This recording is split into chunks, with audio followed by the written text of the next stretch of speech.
sepertinya emang presiden ini udah ngasih nyanyian kode terhadap Prabowo sebagai calon presiden di Pilpres 2024. Nih, lihat nih. Ini kalau kelamaan-kelamaan PDIP ini untuk mengusung calonnya, saya ke Prabowo nih. Bisa gitu juga.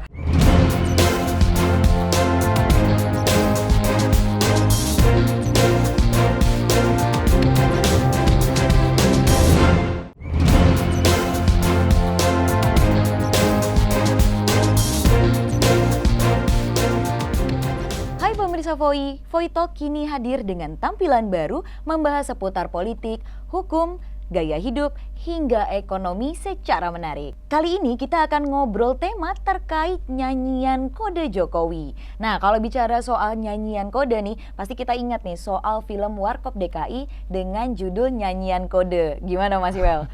Ingat Iya, gak? saya ingat itu dan malah ingat juga adegannya ketika kasino nyanyi. Gila, bro. Jokowi sempat 2 kali memberikan kode seakan ia mendukung Prabowo untuk menjadi capres di Pilpres 2024. Nah, yang pertama ini saat pembukaan acara Indo Defense. Nah, di saat itu Jokowi bilang sudah sejak lama mendukung Prabowo dan memang konteksnya dalam pemerintahan gitu. Nah, untuk yang keduanya itu saat peringatan acara Ultah Perindo di mana Presiden Jokowi mengatakan sekarang giliran Prabowo. Oke. Nah, tapi kan meskipun secara tidak terang-terangan Presiden bilang sepertinya emang Presiden ini udah ngasih nyanyian kode terhadap Prabowo sebagai calon presiden di Pilpres 2024 mendatang. Gimana nih pendapatnya menurut Mas Iwel? Ya, kalau kita bicara soal nyanyian kode, ya nama kode dalam ulang tahun Perindo disampaikan oleh Presiden Jokowi mengatakan kelihatannya setelah ini jatahnya Pak Prabowo ya. Itu kayaknya kode itu bisa bukan hanya kepada Pak Prabowo, tapi kode kemana-mana itu kalau kita bicara kodenya. Kan kalau kepada Pak Prabowo ya itu kodenya pada Pak Prabowo misalnya disampaikan oleh Presiden Jokowi itu lebih kepada apa? Kalau kita lihat sebelum kalimat itu muncul, Pak Jokowi kan bercerita tentang prestasinya di bidang politik. 2 kali terpilih jadi wali kota, sekali terpilih jadi gubernur, 2 kali terpilih jadi presiden. Maaf ya Pak Prabowo. Kenapa maaf? Karena Pak Prabowo rivalnya waktu itu 2 kali berturut-turut kan. Yeah. Nah, dan kemudian Pak Jokowi memberikan kalimat tambahan, kelihatannya setelah ini jatahnya Pak Prabowo. Ini kan awalnya memang kalimat penghiburan aja sebenarnya ya kan, gitu loh kan nggak enak dong, udah ngomong-ngomong tentang diri sendiri terus ada rivalnya di situ kan, terus diangkatlah sedikit gitu ya. Nah, ini bisa dianggap sebagai kode ya bagi orang lain. Wah ini kayaknya ke Pak Prabowo setelah ini, maka kemudian muncul kritikan kepada Presiden Jokowi, nggak boleh dong seorang presiden mengatakan seperti itu. Seharusnya. Ya, tapi kalau kita lihat lebih luas bicara soal kode nih, kode bisa aja kode itu bukan hanya kepada Prabowo, tapi juga kepada misalnya PDI Perjuangan. Nih, lihat nih, ini kalau kelamaan-kelamaan PDIP ini untuk mengusung calonnya, saya ke Prabowo nih, bisa gitu juga. Bisa sih. Atau bisa juga kode ini kepada Nasdem. Gitu kan, nah ini Nasdem tahu nih ya, ini nih saya ke Prabowo nih gitu ya. Jadi kan Nasdem kan termasuk partai utama yang mengusung Jokowi kan.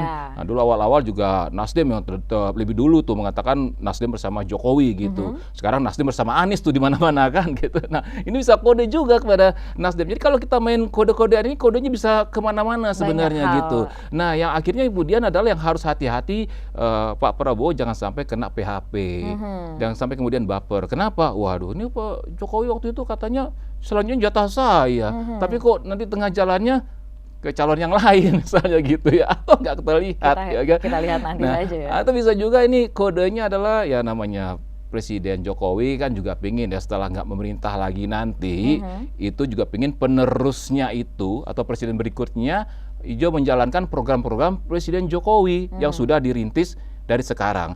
Atau ini kodenya kode berat banget. Kode keras kata orang, hashtag kode keras, ya kan? Kan waktu itu rame itu, ada ide supaya Prabowo Jokowi.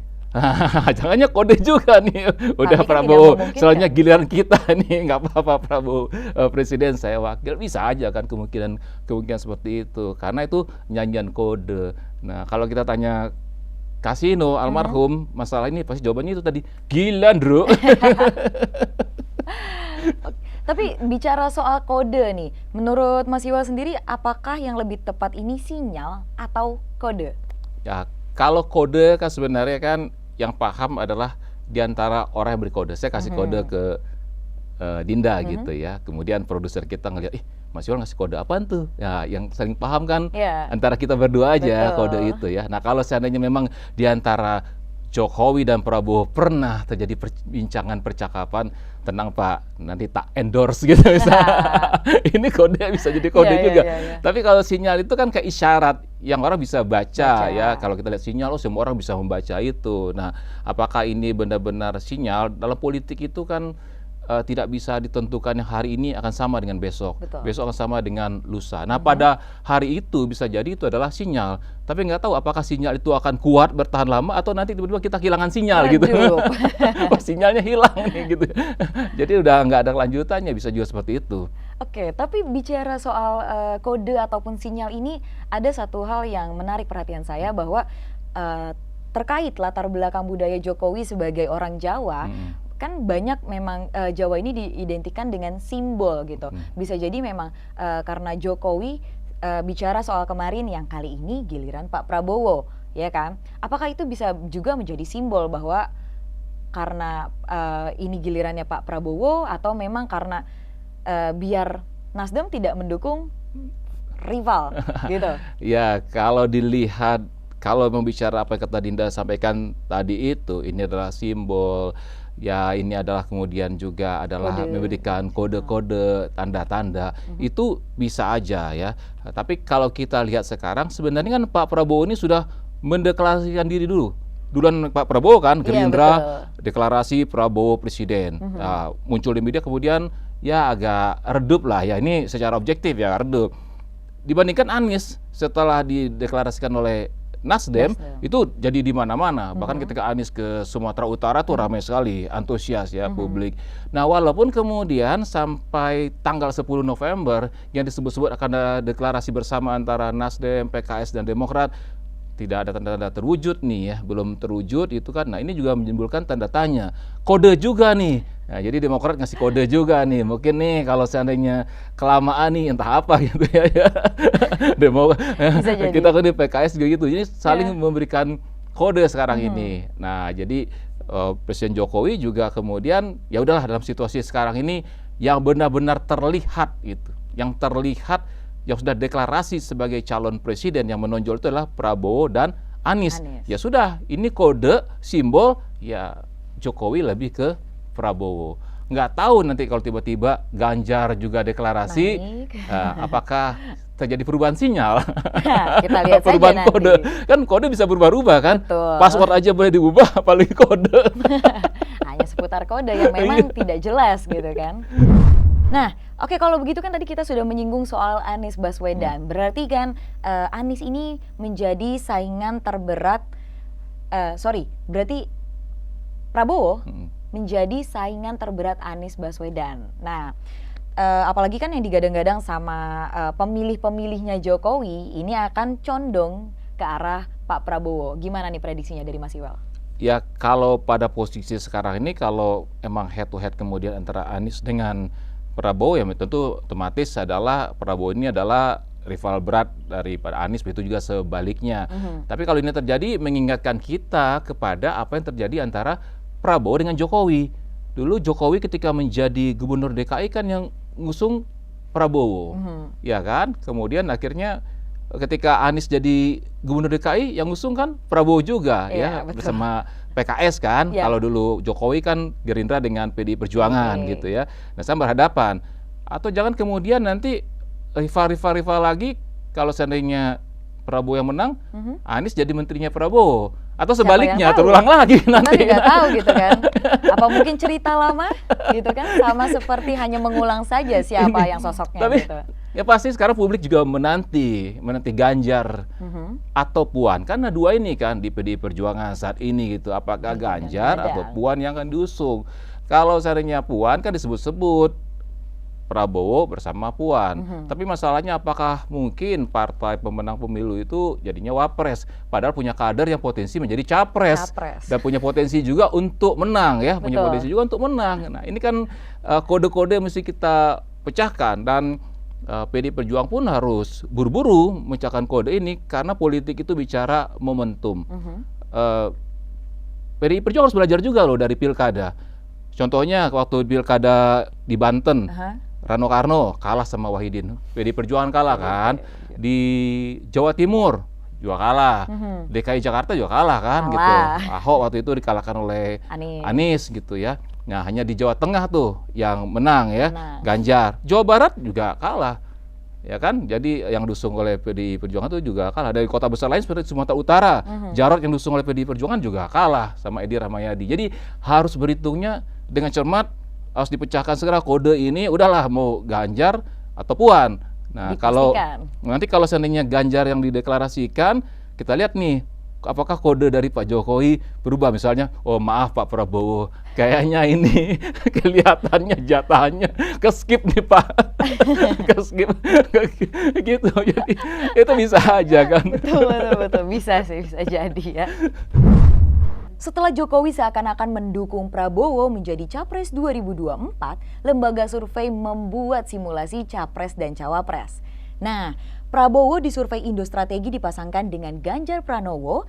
Hasilnya elektabilitas mereka mencapai 60,3%. Nah, simulasi tersebut seakan mengaminkan calon presiden yang didukung oleh Jokowi menjadi potensi besar untuk menjadi presiden di 2024 nanti. Ya pastinya Jokowi nggak mau dong kalau misalkan program-program yang sudah berjalan terhenti begitu saja ketika dia sudah nggak ngejabat lagi. Contohnya ada IKN, kereta cepat, dan lain sebagainya. Nah, soal ini bagaimana sih menurut Mas Yuel? Ya, kalau dilihat sekarang ini tentu simulasi-simulasi bisa aja ya dilakukan seperti itu. Prabowo dengan Ganjar misalnya, kemudian Anies dengan Khofifah misalnya, atau dengan AHY, dengan Kang Aher juga bisa seperti itu dilihat potensi-potensi yang muncul. Nah, kita membacanya sebenarnya mudah banget sekarang ini ya untuk siapa gambaran-gambaran berkoalisi ya untuk menjawab tadi itu.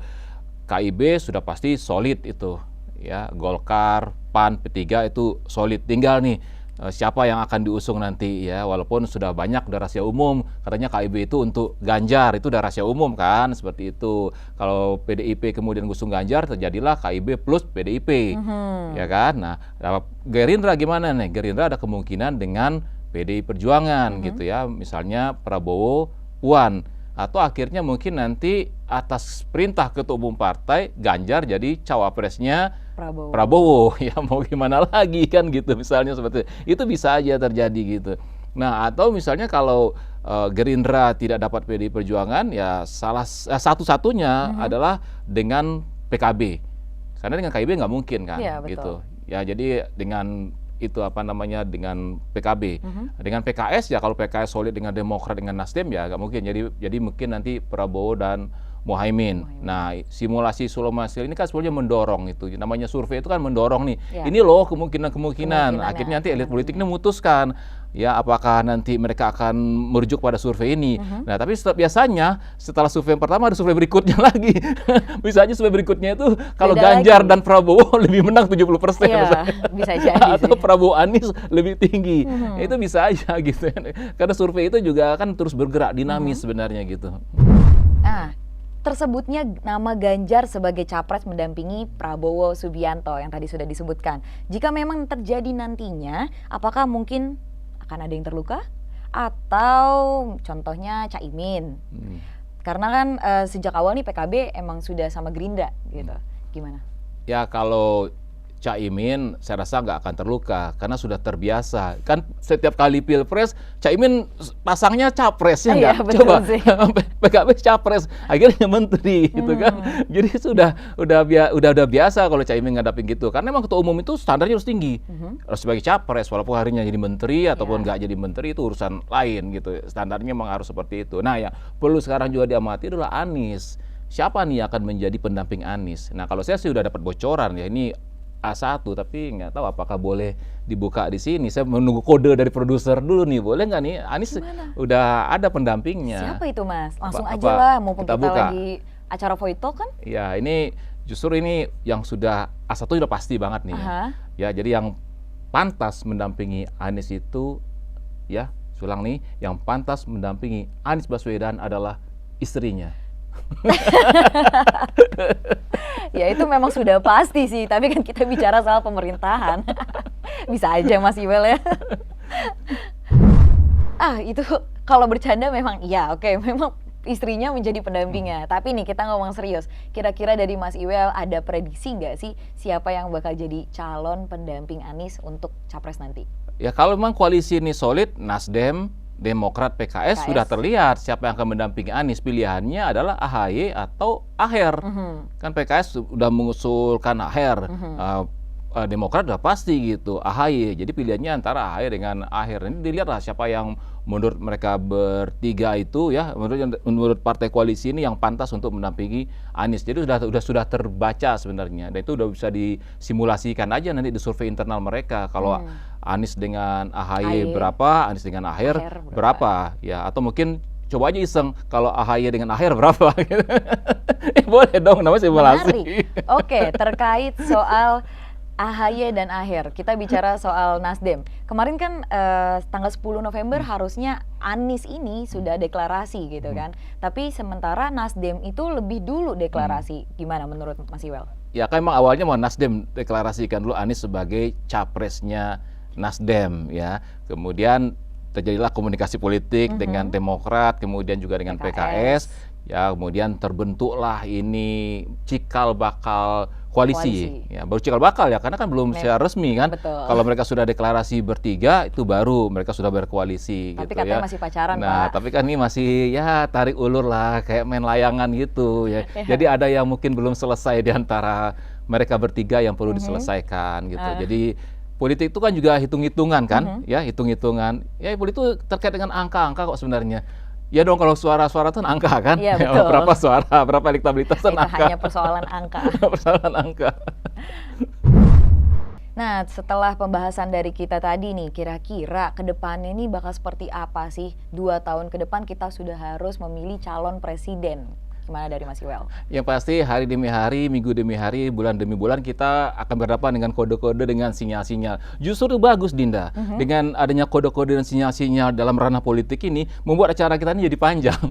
Bukan kita aja loh. Itu para YouTuber politik dan juga para pembawa acara politik, Semakin pengamat banyak politik, bahan. jadi ada banyak bahan. Coba kalau semuanya udah ketebak gitu ya, udah ketahuan juga, Nggak nggak seru seru. juga, seru. Kurang seru jadinya ya. Oke, baik. Baik, itu dia tadi pembahasan kita soal kode dari Jokowi yang sudah disampaikan dengan Mas Iwel. Terima kasih Mas Iwel untuk komentarnya. Ya, sama-sama. Jokowi dan Prabowo pernah menjadi rival. Namun kini keduanya sangat akrab bak sahabat kental. Ini menunjukkan tak ada oposisi maupun koalisi kekal. Toh semuanya bisa selesai dengan bahasa saling mengenal.